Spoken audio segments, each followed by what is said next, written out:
if it's big, loud, fast, and mean, you'll see it on Future Fighting Machines, the most powerful show on television.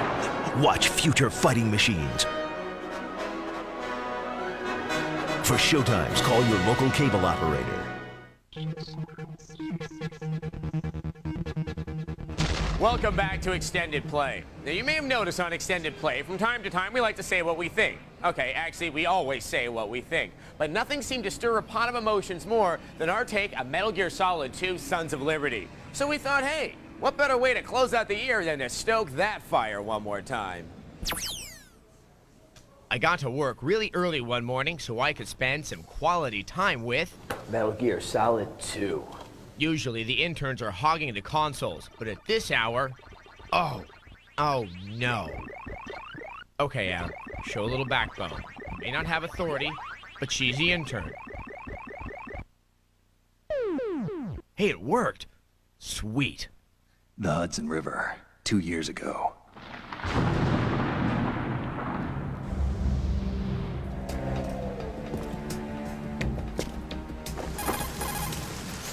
This is Snake.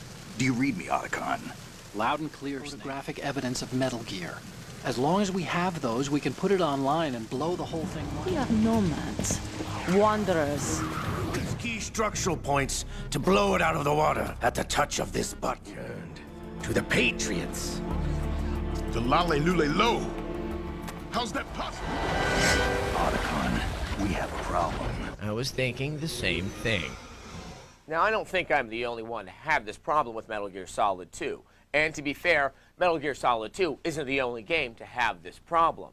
But for a game that is so high profile, it was a great disappointment to have so many moments where I wasn't able to play the game. Especially at the beginning of the second level, when you watch an interminable cutscene only to have very unengaging gameplay follow. You just walk down a hall, at the conclusion of which, you then watch another cutscene. Following that, you're walking down a hall only to watch another cutscene. Did I tell you you could move? It's all right. He's not one of the bad guys. I'm not saying that Metal Gear Solid 2 shouldn't have a story, but the game shouldn't have to stop down to have to tell it and then have gameplay that does nothing to forward the narrative. Now, another game that uses the same device and has as convoluted a story as Kojima's title is Deus Ex.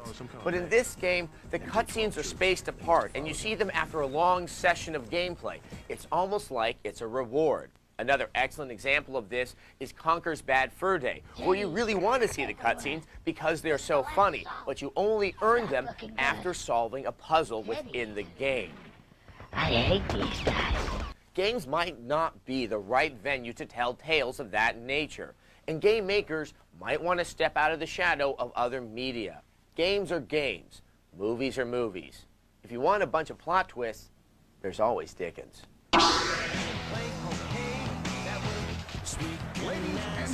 Music has always been an essential element in video games. Big-name musicians like Bare Naked Ladies have found their way into next-gen games like NHL 2002. To further this kind of partnership in their upcoming games, EA has started up a new division called EA Tracks, where they hope to spotlight music created for their games. We're very aware that gamers turn off music when they're playing the game, and therefore wouldn't it be great to have EA Sports Tracks be a destination where new music, groundbreaking music can be found by somebody who's a gamer. You can take this other stick while you're holding it like this, put it down. And my joint come on while you're playing the game. I want you to feel like you gotta stand up, you gotta grip the control a little tighter. You know what I'm saying? You just cringe your face up a little bit. You start talking garbage to the opponent you're playing against, and you know, you just build that real competitive spirit, and you know, music does that in a lot of ways. It's in the game. Take the charge, Shaq Daddy. We made this song specifically for NBA Live 2003. You know, it was a song that I went in my studio, you know, took my time and watched it. I was watching NBA Live 2002 while I was actually making the song. To the hoop, y'all. It's not just rappers and hip-hop artists involved with EA Tracks. Up-and-coming rock bands like LA's Epidemic are finding their way into games like Madden 2003. Hopefully, you know, if the song comes on and the guy's playing the game, it'll get him more excited because he likes our song, and hopefully he'll play better. Or if he sucks at the game, he's going to eventually hate our song. EA Tracks isn't just focusing on football and basketball games. Hard-rocking Saliva lent music and voiceover talent to Tiger Woods' new golf game. We've reached, like I said, the ultimate demographic, you know, because it's not just kids that are playing these video games, it's grown adults too. It's always a privilege to just be a part of the start or the first or anything of that nature. It's always great to participate in pioneering anything. What? You can't see my brain. It's EA Sports and Snoop Dogg. It's in the game.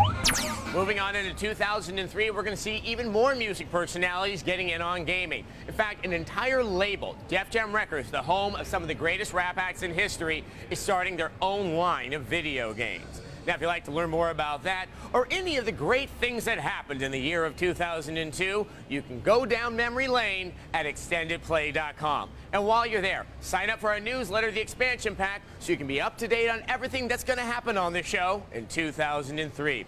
Well, that's it for this edition of Extended Play. We'd like to thank Metreon for hosting us. And so until next time, Happy New Year and game over.